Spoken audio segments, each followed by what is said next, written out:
Hey everyone, welcome back to another YouTube video, and in this video I'll be showing you guys how to use widgets and quick actions in Slack iOS app for productivity. Heads up, this widget app, Slack's widget and quick actions only show up if your iPhone is running a fairly recent iOS version, iOS 14 and above. Widget app only introduced home screen widget in iOS 14. If your phone is older, you won't see Slack widgets at all. So if your phone isn't updated, you may only see the basic app without extra shortcuts. But if you do have the updated versions, this is what you guys can do. On your iPhone home screen, press and hold anywhere until the app jiggles. Then search for Slack.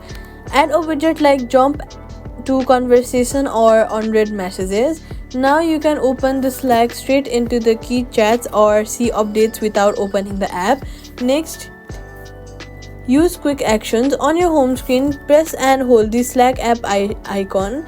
A menu will pop up with shortcuts like search, DMs, or jump to channels. Tap 1 to go straight there instead of opening the full app and navigating manually.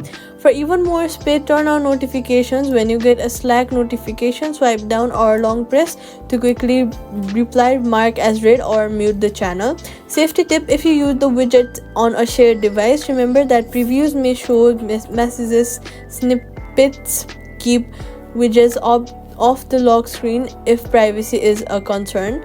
Quick fix: if widgets don't show up, update Slack from Apple Store, then restart your iPhone. New widget types only load on the latest version. Subscribe for more quick fixes.